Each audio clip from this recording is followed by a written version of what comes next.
Assalamualaikum warahmatullahi wabarakatuh. Perkenalkan, nama saya Merina Ditya Paramita, NIM 17020300050 dari komputer aplikasi statistik G. Di sini saya akan melakukan uji asumsi klasik, yaitu yang pertama uji normalitas. Uji normalitas adalah uji yang dilakukan untuk mengetahui distribusi data, apakah data tersebut berbentuk distribusi normal atau tidak. Cara melakukan uji normalitas yaitu dengan cara yang pertama, analyze, regression, linear, lalu masukkan variabel dependent pada kolom dependent. Yang kedua, masukkan variabel independent kepada kolom independent. Setelah itu, klik save, lalu klik standardize, lalu klik continue, lalu klik OK. Di situ akan muncul tabel ZRE, lalu kemudian analyze, non-parametric test, lalu klik one sample KS. Masukkan standardize pada test variable list. Klik OK.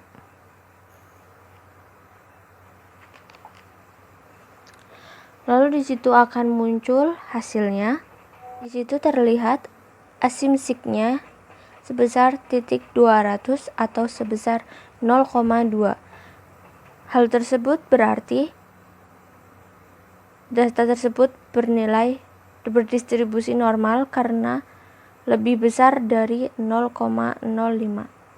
Kemudian lanjut ke uji asumsi klasik selanjutnya. Selanjutnya ada uji multikolinearitas. Digunakan untuk melihat ada atau tidaknya hubungan yang sempurna atau kuat antar variabel bebas. Uji ini dapat dilakukan dengan cara analyze, lalu regression, setelah itu linear, lalu masukkan variabel dependent pada kolom dependent, masukkan variabel independent pada kolom independent, lalu klik statistik, klik collinearity diagnostic, lalu continue.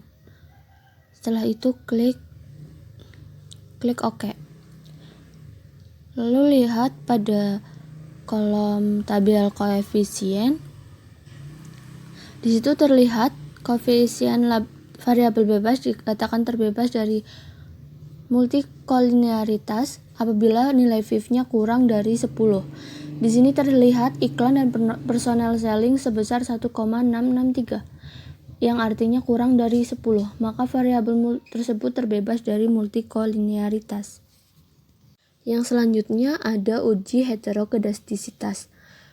Uji heterokedastisitas sendiri adalah uji yang digunakan untuk menilai apakah ada ketidaksamaan varian dari residual untuk semua pengamatan pada model regresi linear.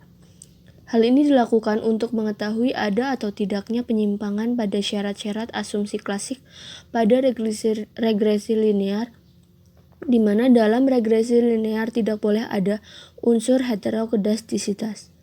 Yang saya lakukan yang pertama adalah heterokedastisitas menggunakan metode Glatzer. Yang dilakukan pertama adalah klik analyze, lalu regression. Setelah itu klik linear, lalu masukkan volume penjualan pada kolom dependent, masukkan iklan dan personal selling pada kolom independent. Kemudian klik save, lalu centang pada kolom residual unstandardized, lalu continue, lalu klik OK. Di situ akan muncul tabel baru yaitu res 1, kemudian klik transform,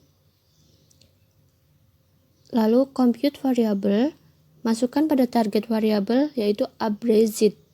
Lalu ketikkan pada kolom numeric expression yaitu abs, dalam kurung, masukkan unstandardized,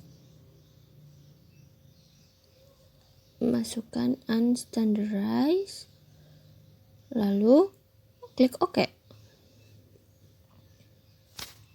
Lalu lakukan kembali, klik Analyze, Linear, ganti kolom dependent dengan abbreviated. Lalu klik OK. Kemudian lihat pada tabel koefisien. Suatu data dikatakan terhindar dari gejala heterokedastisitas apabila nilai signya lebih dari 0,05. Di sini variabel iklan dan personal sellingnya yaitu sebesar 0,136 dan 0,863. Kedua variabel tersebut lebih dari 0,05. Itu artinya data tersebut terhindar dari gejala heterokedastisitas. Yang selanjutnya ada uji heterokedastisitas menggunakan metode Park. Dapat dilakukan dengan cara analyze, lalu regression, lalu linear. Masukkan variabel dependen pada kolom dependen, lalu masukkan variabel independen pada kolom independen.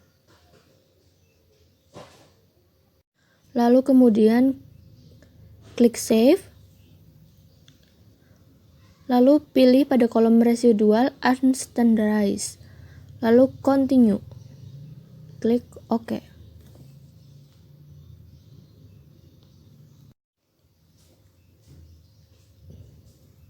Di situ akan muncul res 1. Kemudian klik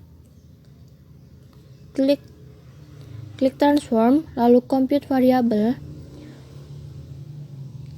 Masukkan pada target variabel U2. Lalu numeric expression, masukkan res 1 kali res 1.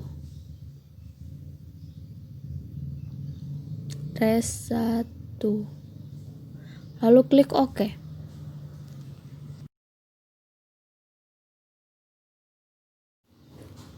Kemudian kita akan meng-ln-kan semua variabel. Yang pertama, klik transform, compute variable, lalu masukkan ln iklan pada target variabel. Iklan, lalu pada numeric expression ln dalam kurung iklan, masukkan iklan. Lalu klik OK. Kemudian setelah itu kita ln-kan personal selling dengan cara transform, compute variable, masukkan ln personal selling. Lalu pada numeric expression juga masukkan ln dalam kurung personal selling, masukkan personal sellingnya. Lalu setelah itu klik OK.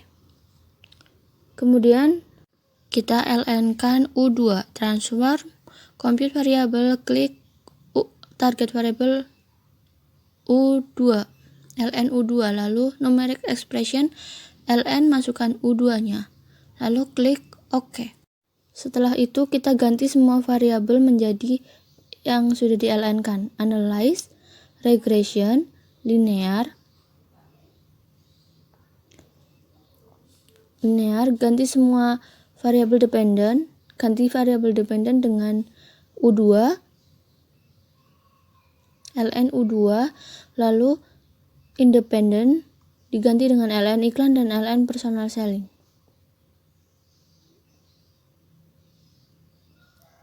Kemudian klik OK. Lalu akan terlihat hasilnya. Kita lihat pada kolom tabel koefisien. Nah, pada kolom koefisien terdapat nilai sig pada iklan yaitu sebesar 0,112 dan pada personal selling sebesar 0,968. Itu artinya data tersebut terhindar dari gejala heterokedastisitas karena nilai signya lebih dari 0,05. Selanjutnya ada uji otokolerasi. Otokolerasi digunakan untuk mengetahui apakah ada kolerasi antara anggota di serangkaian data observasi menurut time series atau cross section. Yang pertama dilakukan adalah analyze, lalu regression, lalu linear. Masukkan variabel dependen pada kolom dependen, lalu masukkan variabel independen pada kolom independen. Lalu kemudian klik statistik, centang pada kolom Durbin-Waston, lalu continue, klik OK. Lalu kemudian yang harus kita lakukan adalah cek pada tabel DW atau Durbin-Waston. Ya, bisa dilihat di Google, tabel Durbin-Waston. Cara mengeceknya adalah lihat K-nya. Di sini K adalah variabel bebas. Dalam data variabel bebas ada 2. Lalu lihat banyaknya data. Di sini ada banyak data, ada 25. Maka lihat K2 urutan ke-25. Nah, di situ terlihat nilai DL-nya adalah 1,0263 dan DU-nya sebesar 1,5495. Lalu setelah itu kita lihat grafiknya. Tadi dapat dilihat bahwa nilai DL dan DU-nya sebesar 1,0263 dan 1,5495. Dan kita hitung 4 min DU-nya. 4 min DU sama dengan 2,4505. Padahal nilai DW-nya adalah 1,983. Itu artinya nilai DW berada di antara DU dan 4 min DU. Itu artinya berada di daerah yang bebas dari otokolerasi. Selanjutnya kita lakukan analis regresi. Analis regresi sendiri digunakan untuk mengukur pengaruh variabel bebas terhadap variabel terikat. Yang pertama kita lakukan adalah analis regresi yang linear sederhana. Pertama yang bisa kita lakukan adalah klik analyze, lalu regression, lalu linear, masukkan variabel dependen pada kolom dependen, lalu variabel independen pada kolom independen, lalu klik OK. Lalu kita lihat pada model summary, lihat R-nya, di situ tertulis 0,941. Artinya kolerasi antar variabel bebas promosi dengan variabel volume penjualan adalah sebesar 0,941. Lalu kita lihat pada R square, yaitu terdapat 0,885, yang artinya variasi penjualan dapat dijelaskan oleh variabel promosi sebesar 88,5%. Kemudian kita lihat pada adjusted R square, yaitu sebesar 0,874, artinya variasi penjualan dapat dijelaskan oleh variabel promosi sebesar 87,4%. Hal ini dapat lebih stabil jika variabel bebasnya lebih dari 1. Kemudian kita lihat pada tabel ANOVA, dilihat F-nya sebesar 77,005 dengan tingkat sig-nya 0,000. Artinya tingkat kesalahan 0,000 dari nilai F sebesar 77,005. Dapat disimpulkan bahwa variabel bebas dapat mempengaruhi variabel terikat. Yang selanjutnya ada regresi linear berganda. Regresi ini dapat dilakukan dengan cara klik analyze, lalu regression, lalu linear, kemudian masukkan variabel dependen pada kolom dependen, masukkan variabel independen pada kolom independen, lalu klik OK. Kemudian kita lihat pada kolom model summary, lihat pada R square, lihat R-nya dulu, yaitu sebesar 0,936, artinya kolerasi antar variabel pendapatan dengan variabel penjualan adalah sebesar 0,936. Lalu kemudian kita lihat R square-nya yaitu sebesar 0,875, yang artinya variasi pada pendapatan dapat dijelaskan pada variabel penjualan sebesar 87,5%. Kemudian lihat pada adjusted R square.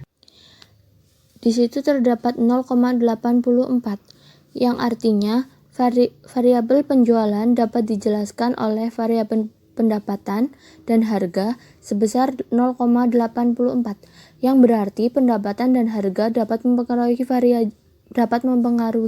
variabel penjualan sebesar 84%. Setelah itu kita lihat pada tabel ANOVA. Lihat nilai F-nya. Di situ nilai F-nya sebesar 24,567 dengan nilai kesalahan 0,01. Disimpulkan bahwa variabel bebas dapat mempengaruhi variabel terikat. Model ini dapat dikatakan cocok atau fit. Kemudian kita lihat pada tabel koefisien. Pada tabel koefisien dapat dilihat T-nya. T-nya di situ sebesar negatif 4,029. Padahal T tabelnya sebesar 1,895. Artinya T hutang lebih kecil daripada T tabel. Itu dapat disimpulkan bahwa variabel harga tidak berpengaruh signifikan terhadap penjualan. Kemudian kita lihat pada pendapatan, nilai T-nya di situ adalah 6,490. Padahal T tabelnya adalah 1,895. Artinya T hitung lebih besar daripada T tabel. Dapat disimpulkan bahwa variabel pendapatan berpengaruh signifikan terhadap penjualan. Selanjutnya kita lihat dari SIG-nya. Di situ terlihat SIG pada harga sebesar 0,05. Harga tidak berpengaruh signifikan karena SIG-nya adalah 0,05. Seharusnya kurang dari 0,05. Kemudian untuk pendapatan, SIG-nya adalah 0,000. Itu artinya lebih kecil dari 0,05, maka pendapatan berpengaruh signifikan terhadap penjualan. Ya, sekian dari saya. Apabila ada kekurangan dan kesalahan, saya mohon maaf yang sebesar-besarnya. Wabillahi taufiq wal hidayah. Wassalamualaikum warahmatullahi wabarakatuh.